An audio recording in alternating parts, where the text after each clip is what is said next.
Here's a trivia question for you. What do hula hoops, Mr. Potato Head, Yahtzee, Barbie, phone booth stuffing, and Lehigh Acres have in common? The answer? They all started in the 1950s. Decades prior, pioneering families did live in the area. One of the first was the Flints. David, his wife Cora Ann, and their 6 children homesteaded about 1.5 miles south of modern-day Lehigh on a site that is now home to the Moose Lodge. The Flints' original home, built in 1926, stood until the summer of 2010, when it was struck by lightning and burned to the ground. Lehigh Acres' real history begins in the early 1950s, when Chicago pest control company owner Lee Ratner decided he needed a tax shelter after selling his business for a reported $7 million. Ratner heard cattle were a good investment for wealthy individuals in his predicament, so he bought 18,000 acres 15 miles east of Fort Myers and named it the Lucky Lee Ranch. But raising cattle wasn't the only thing on Ratner's mind. Although he had no prior development experience, Ratner and a group of business partners decided in the mid-1950s the Lucky Lee Ranch would make an ideal location for a new community of single-family homes. So the streets were laid out and the home sites measured, and Lehigh Acres was born. And in case you were curious, the cost of a home site in the 1950s was just $10 down and $10 a month. The construction of the first home in Lehigh began in 1954. Its first residents included Mark and Shirley Bateman and Mr. and Mrs. Orrin J. Gibbs. The original house of worship, built in 1957, was the first community congregational church located near the corner of Richmond Avenue North and Leland Heights Boulevard. Also in 1957, the first shopping center opened at the intersection of Homestead Road and Leland Heights Boulevard. Lehigh Acres is often considered the first post-World War II retirement community, and for good reason. During the course of its history, the original 18,000 acres Ratner purchased grew to cover some 61,000 acres, including the runways of the former Buckingham Army Airfield, a major Army Air Forces training base that was closed at the end of the war. Those stationed at the airfield from 1942 to 1945, a reported 16,000, never forgot their time in Southwest Florida. Many returned to the area immediately after the war, while others waited decades. And since the former airfield was now part of Lehigh Acres, they decided to make Lehigh their home. Ratner watched as his one-time ranch grew into a small town. Little could he have realized the growth spurt it would experience. In 2000, 50 years after its founding, Lehigh Acres had a population of 33,340. Today, it has an estimated population of around 70,000, thanks in part to a big real estate boom that took place from 2003 to 2007. It wasn't just retirees and families moving into the serene, unincorporated community. Businesses were also opening at a rapid pace to meet the rising population's needs. That meant more shopping centers had to be built, more schools had to be constructed, more streets had to be widened, and more places of worship had to reach skyward. The rapid growth from 2003 to 2007, followed by the economic slowdown, and now the resurgence, has again made Lehigh Acres one of the most affordable communities in regards to housing. And families of all ages are once again discovering the good life is located just minutes east of Fort Myers.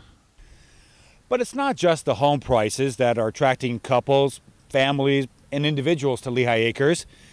The fun, relaxed lifestyle is also playing a major role. And there's no better place to relax than in a park, and Lehigh has some of the best. The largest is Veterans Park, an 81-acre property originally dedicated in 1993. Although it has a large recreation center for an array of programs, we'll focus on what's outside the building. And that includes 3 playgrounds with a nearby hill and picnic areas, 4 lighted tennis courts, 2 covered and lighted full basketball courts, and 2 lighted softball fields. For the younger, more adventurous set, there is a rollerblading, skateboarding, and BMX bike park.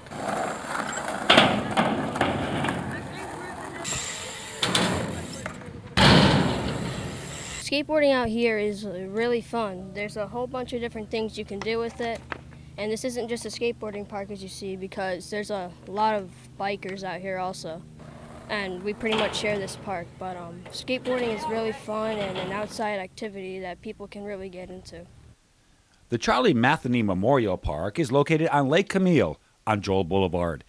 It features 3 gazebos with picnic tables and grills and is often visited by residents who love to fish and watch the wildlife that plays along the shoreline. It is relaxing, the water, and it gives you a chance to see what's out here. And fishing's a lot of fun. The Barbara A. Farrell Park is located on Williams Avenue and is accessible from the Lehigh Acres Community Park via a bridge that spans a canal. The park also has covered picnic areas with grills and is located right next to a bike path that winds its way through a grove of trees. And finally, there is the Jim Fleming Ecological Park located on Lee Boulevard.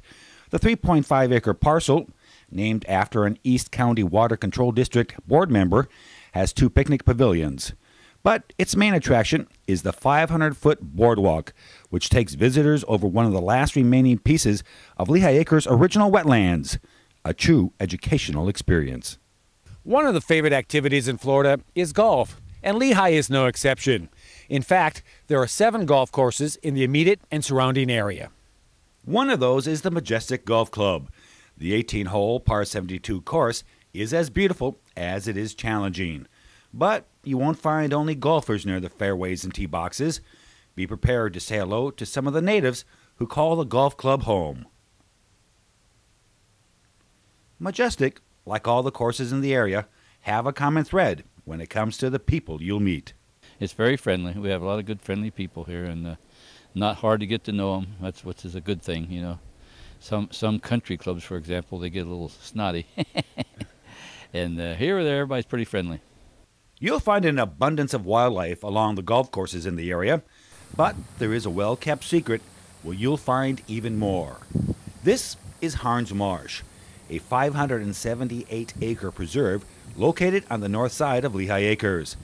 Conceived in 1981 and dedicated in 1985, Harns Marsh was designed for 2 purposes: act as a water retention area during the rainy season, and to convert that water into a natural habitat for wading birds and other animals. Members of the Colusa Bird Club, the Peace River Audubon Society, and the Lee County Bird Patrol use the facility on a regular basis. To date, they collectively identified 120 different species of birds, including snail kites and limpkins. It's walking only at Harns Marsh. No vehicles are allowed. But wear a good pair of shoes. The walking trail is 4 miles long. In all, Lehigh has 175 miles of freshwater canals and 16 stocked lakes. Canoes, kayaks, and non-gasoline engine small boats are allowed on the water. Those with big boats also have a place to go, the Caloosahatchee River, which flows out to the Gulf of Mexico. About 1 mile from the end of Joel Boulevard, one of Lehigh's main thoroughfares, boaters will discover the Alva boat ramp. The county-run facility is open sunrise to sunset and offers 15 parking spaces, long enough to accommodate a car and a trailer. A short boardwalk extends out into the river, making the launch and return not only easy, but picturesque. Also located just north of town are dozens of horse stables, with many offering horseback riding through open fields and shady forests. There is so much to do in Lehigh Acres, but we'd be remiss not to come here. We're in a federal park right along the Caloosahatchee River. The dramatic lock and dam, along with the tropical vegetation and atmosphere at the W.P. Franklin Lock and Campground, provides an excellent location for family and friends to swim, camp, fish, boat, picnic, or simply enjoy hours of quiet contemplation. Throughout the year, Lehigh Acres hosts a wide variety of events, from a spring festival, jazz in the park, a Latin music festival, and Freedom Fun Day on the 4th of July, to name just a few. There's also many other activities, such as Pop Warner football, Little League soccer, and picnics in the park. The possibilities are endless. The fact Lehigh Acres boasts one of the highest elevations in Lee County has contributed in part to the tremendous population growth. The high elevation translates into no flood insurance being required, and that saves homeowners thousands of dollars a year. A recent article in the Fort Myers News Press confirmed prices for single-family homes in Lehigh were going up due to the fact inventory was on the decline. Home sites have also been extremely attractive to investors. The buy a lot for $10 down and $10 a month deal might be long gone, but many outstanding deals are available on home sites, and they are located on nearly every block. Lehigh Acres may have started as a cattle ranch, but today it's one of the most fun and affordable places to live in Southwest Florida. You might say that it's your typical American town with a tropical twist. Thanks for watching.